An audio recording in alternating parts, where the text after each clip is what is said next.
What are you thinking? How dare you treat someone's daughter like this? That's right. It's outrageous to make your grandchild suffer. Well, that is. Please calm down. How can I be calm about this? It's unforgivable.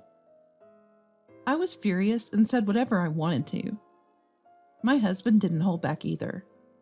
For our precious daughter and grandchild, we had no intention of forgiving this. My name is Wendy. My husband Vance and I get along well. We both retired and often go out, enjoying our lives together. Our only daughter, Gabriella, went eagerly to her in-laws, so we were sure she was happy. When she went on a honeymoon after the wedding and later told us she was pregnant, we were thrilled. Becoming a grandfather, becoming a grandmother, we were overjoyed. Our first grandchild, Lex, felt like an angel when we held him in the hospital. We were ready to take care of him after birth, but when we talked to her about it, she gave us a disappointing answer. We were eager to help, but when we offered to take care of Lex, Gabriella's mother-in-law, Anita, refused. Our own grandchild. We can't leave him with you. We don't trust you. We were shocked by her harsh words. We started worrying about Gabriella. For years, when we tried contacting Gabriella, "I can't talk right now," she'd say and hang up quickly. Hardly seeing her, we grew more concerned. Maybe she's just busy with married life. You were trained by my mom, right? Gabriella will be fine. You taught her well. Maybe I'm overthinking it, but I have a bad feeling. Women's intuition, maybe. We can't know that. Her husband seemed nice. They must be happy. Hopefully that's the case. My husband's encouragement was a small comfort. Since we usually go out together, we decided to check on Gabriella by visiting her in-laws. After watching from a distance for a while, we saw Gabriella coming out to water the planters. Okay, let's approach her now. We rushed over to her. Gabriella, are you okay? You startled me. Why are you here? What are you doing? We came to see how you are. Don't come here uninvited. Why would you do this? It's not okay. You look thin. Are you expecting another child? No, I'm just busy, so please leave. Gabriella was very cold towards us. She seemed frightened, as if afraid of being seen. Come on, it's been a while. Let's have a chat. There's a nice cafe nearby. Let's grab a coffee. No, I won't go to such an expensive place. It's just coffee. Let's talk, okay? As we argued, the house door opened. Gabriella's mother-in-law, Anita, refused our offer to take care of Lex. A woman in lovely clothes appeared. Oh, are you Gabriella's parents? Welcome. Was there some urgent matter? I didn't hear you were coming. Gabriella, you didn't tell me, did you? Anita smiled, but it felt like she was keeping us at a distance. Gabriella tensed up and looked embarrassed. My parents just showed up unexpectedly. I'm sorry. Well, come in then. Invited in by the hosts, we were eager to see Gabriella's life, so we attempted to enter. Oh, is that okay? Then we'll just pop in. But Gabriella seemed uneasy. No, my parents have another engagement. They should leave. I'm busy too, please. Despite being invited, Gabriella's panicked words made us leave. Finally, at her earnest plea, we reluctantly left. I told my husband on the way home that something seemed off with Gabriella, suspecting something with that Anita. It seemed my worries were spot on, and I was filled with anxiety. Worrying day in and out about Gabriella. My chronic heart condition worsened, and I ended up bedridden. Then, unusually, a call came from Gabriella. When I answered, Anita was on the other end. I'm sorry for not paying attention last time. Please come over again. We'll invite you. Anita had her good points after all. Invited by her, I felt relieved, thinking I'd go once I felt better. This might even help with my illness. When I felt a bit better, my husband and I accepted the invitation and headed to Gabrielle's in-laws' home. It was a well-kept house, so we prepared a gift and planned to greet them properly. Hello, thank you for having us. However, the one to greet us was Anita, standing like a guardian deity at the entrance. She looked terrifying, like a demon, and I was a bit intimidated. What was going on? Hadn't she invited us? Excuse me, but it's inconvenient today. We're about to have dinner. We haven't prepared enough for both of you, so please leave. We hadn't come to join their meal. That's fine. We'll wait until you're done, no problem. No, I can't let you stay without offering anything, please. Just go home for today. We came all this way, and we'd like to see our grandchild if possible. That child is still out at a friend's place. Probably won't be back for dinner. Anita seemed to be hiding something, inviting us, yet turning us away, not letting us inside. What was going on in the house? Was Gabriella safe? I felt like a detective or a cop trying to peek inside. Can't we do something? Last time I couldn't even see my daughter properly. We just want to talk. Well, your daughter is independent now, so there's no need to meet so often. Oh, come on, please. I already told you we're about to eat. Or are you planning to join us? We don't have enough for you. After a few back and forths, we ended up defeated by Anita's pressure and had to leave. I had hoped to talk with Gabriella after so long and felt disappointed. On the way home, feeling sad that we couldn't meet Gabriella, my husband gently patted my shoulder. He understood me, being my life partner. It's okay. They have their reasons. Even if we can't meet Gabriella as we wish, it's fine as long as she's doing well. Well, last time I saw her, she looked so thin. I'm really worried. Maybe she's dieting. I should be the one dieting, not Gabriella. She's always been slim. Did she change her mind after marriage? Dieting? Our Gabriella, the one who loves to eat? Maybe she decided to diet after getting married. Yeah, she always liked fashion. Maybe her thoughts changed. Right, don't worry too much, Wendy. If you collapse again, that's what worries me. Don't worry about me, I'm fine. We tried not to worry too much about Gabriella. We believed she would contact us if something happened. Days later, we saw Gabriella and Anita at the supermarket. My husband suggested not to approach, but I was too concerned seeing them. They were talking at the meat section. Anita, please, at least for Lex.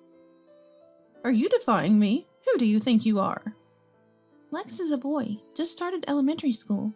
He needs to build strength. How much do you think that costs? Eavesdropping? I couldn't understand what they were talking about. It seemed like they were speaking in a way that others wouldn't understand. I wanted to approach them, but my husband stopped me. We argued back and forth, getting nowhere. My husband said, interfering in others' quarrels is difficult. Every family has its own way. Gabriella, pushing a cart, looked lonely and seemed to be shopping under Anita's direction. Her figure from behind seemed to have lost all hope. My heart ached again. My worries grew even larger. I tried to explain this to my husband with all my heart. Hey, something is wrong. This might be serious. We might be in a weak position since our daughter and grandchild are taken, but we need to do something. Maybe you're right, but what can we do? We have no evidence. That's the problem. Gabriella won't talk, and Anita pretends not to know. Let's observe a little longer. We might be able to do something. Wait for that chance. You never know when it might come. Okay, let's do that. For that, let's come here again. Yes, that's a good idea. For Gabriella and Lex, let's keep trying. We decided to regularly observe the children at the supermarket, but we hardly ever saw them. They might not come to this supermarket often. We also wanted to see Lex, so we waited at the school gates. With so many elementary students, it was hard to find Lex, whom we hadn't seen in a while. Meanwhile, our daily routine had completely changed. On the other hand, Gabriella, unable to get through to Anita, seemed to be trying to discuss her son with her husband Sid, despite being busy. "Sid, I need to talk to you about something." I have dinner with the manager tonight. No time to talk." Despite Gabriella's desperate plea, busy Sid seemed not to care about home matters. "It's about Lex." "What, is he in his rebellious phase already?" Even when Gabriella tried to explain, Sid would say irrelevant things. "No, the doctor said his growth is slow. Don't you see? Lex is smaller than other kids." That's not true. Isn't that just individual differences?" "No, it's about nutrition. He isn't getting enough." "Just feed him properly. That's your job, right?" "I want to talk to you about your mom giving Lex some meat." Impossible. I'm busy. No time for that. I have to go now. I'm leaving Lex to you." Gabriella worried so much about Lex, but Sid seemed indifferent. As we worried, Gabriella also struggled, feeling Sid's heart drifting away from them. She was convinced that if this continued, things would get worse, and she began to think of ways to change the situation. Gabriella, on the other hand, had appealed to Anita, but she was not being heard, so she was trying to talk to her husband Sid, because he is the father, even though he is busy with work, and she wanted him to think about her son with her.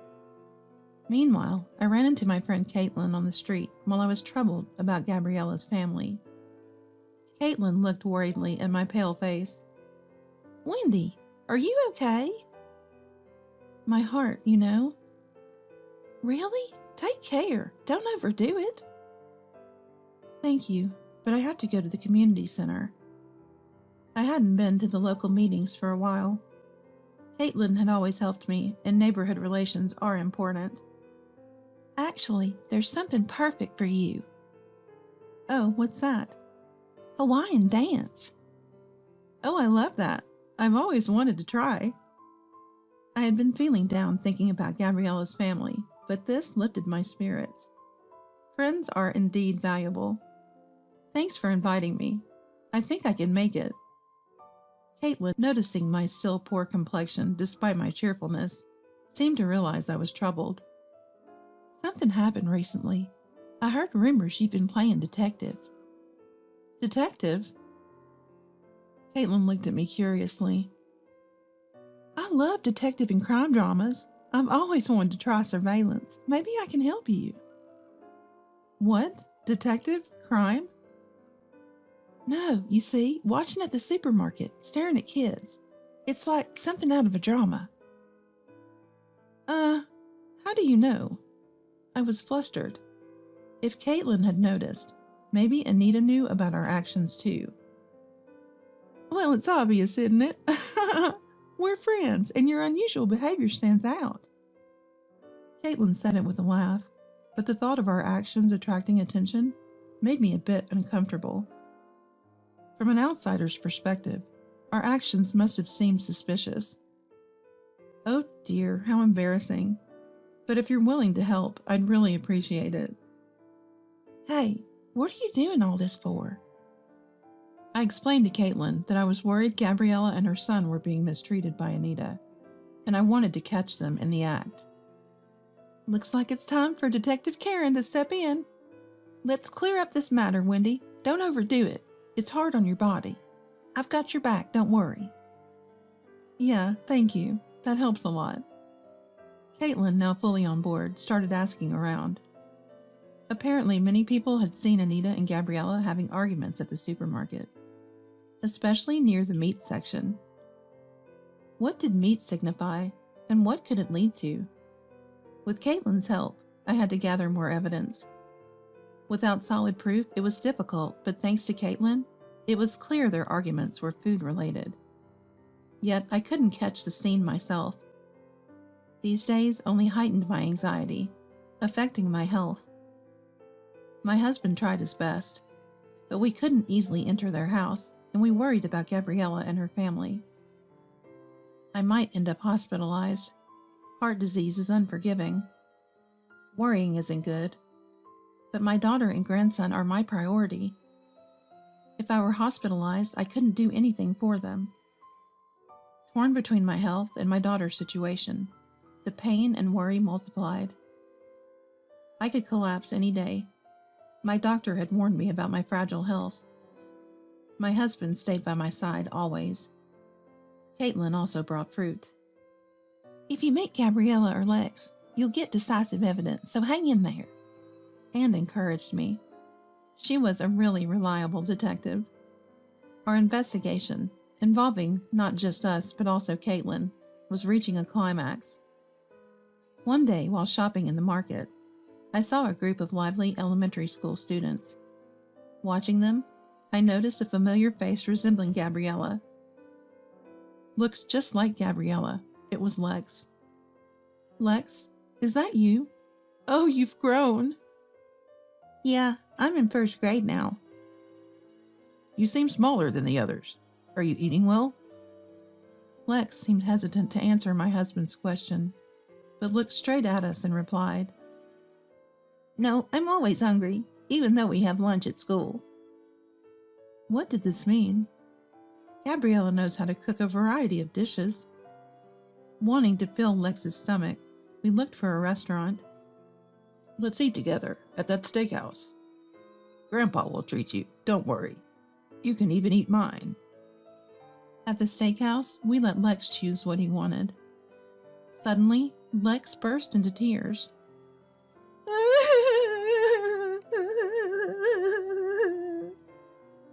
So loud that we hurriedly apologized to the other customers.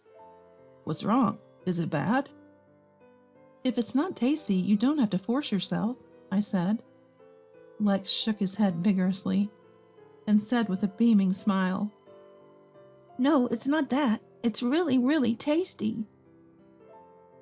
Surprised by Lex's reaction, as if he had never eaten meat before, I was relieved to see him happy. Ah, I see. That's good. You scared us. As we were relieved, Lex muttered sadly, I wish I could give Mom some of this delicious meat too. My husband and I understood something important from Lex's words. Maybe Gabriella and her family weren't eating enough. Lex, you mean you don't usually eat meat? Yeah, Grandma says it's too luxurious and won't let us. Does your mom not eat it either? Mom's even worse off. She can't eat fish, only rice. We were shocked. Gabriella and her family were being forced to live like this. I see, Lex. Is there anything else troubling at home? Well, we listened to Lex, who seemed more energized after eating, and learned various things. We had to confront Anita at their home. We were determined. Feeling comparatively well, we decided to visit their home with Lex. We started with an unrelated issue to catch them off guard. Upon entering, my husband spoke to Anita, while Lex and I followed our plan. Hello. We ran into Lex nearby, and he seemed a bit down, hungry, so we took him to a steakhouse. It was kind of you, but unnecessary. Sorry for troubling you. No, he seemed unaccustomed to eating meat. Found it unusual, you know. We caught them off guard. As Lex went inside, I quickly followed. The plan worked like a detective plot. Anita's reaction to the mention of meat made her face contort. There was definitely something amiss. Hey, don't just enter someone's house like that. Anita tried to get rid of us, but I hit the core issue. More importantly, Lex mentioned that the boy isn't eating meat. That's sad, isn't it? Is it true? Oh no, of course not. That's not true. We pressed Anita, who quickly denied. Really? You're not letting them eat meat? Let's make it black and white, whether we're feeding them properly or not. We cornered Anita, pressing for clarity. What are you thinking? Not feeding a growing child properly? Overwhelmed by our momentum, Anita started shifting the blame. No way, that's not me. Is that Gabriella's idea? I don't know anything. Gabriella appeared, interrupting Anita's denial. Wait, Anita, I can't take it anymore.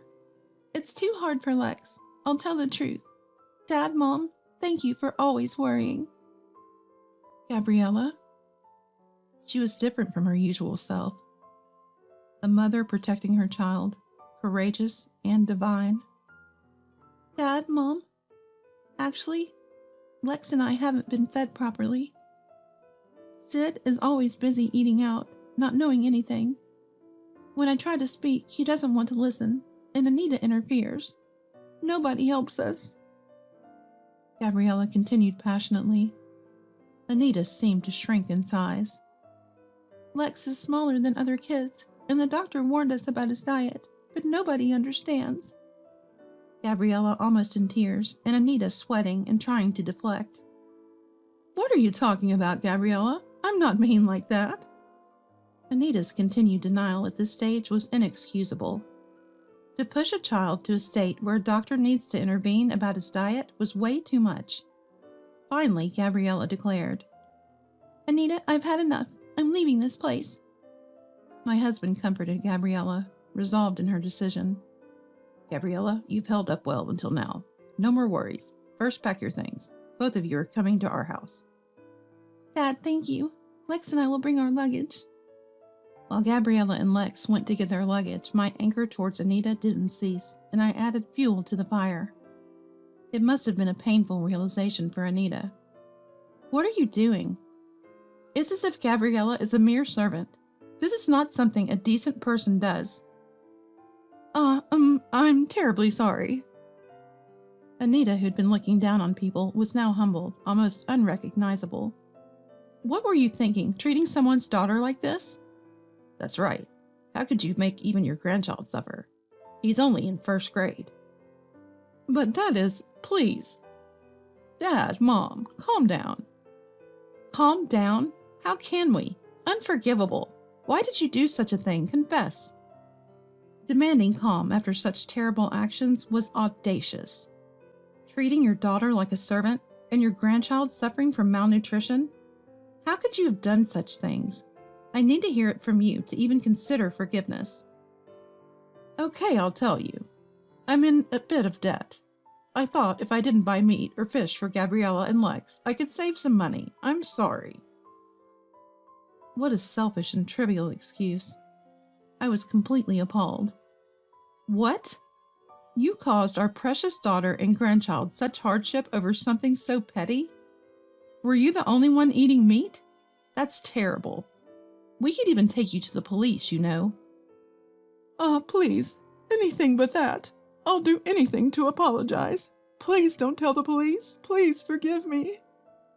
Anita, utterly defeated by our words, deeply apologized with tears.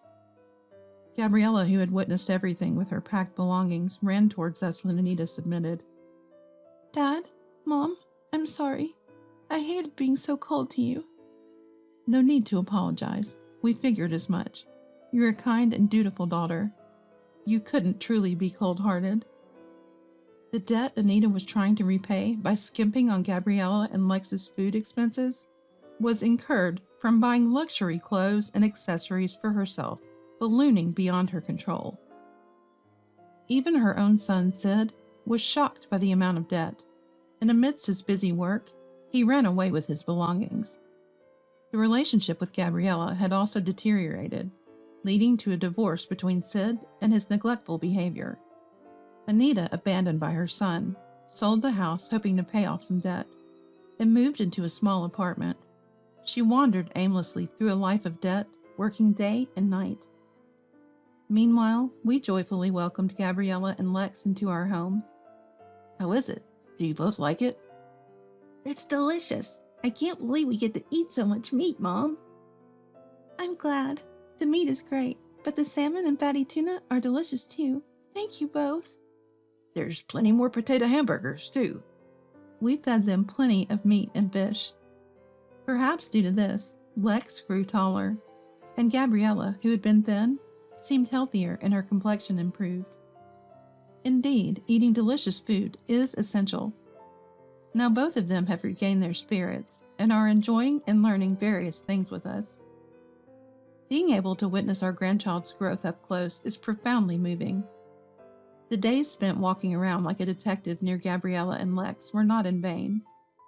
I am immensely grateful to Caitlin, who supported me. With the problem resolved, my stress vanished, and my health improved so much that my previous hospital concerns seemed like a lie. Now we are enjoying our happy, smooth sailing days.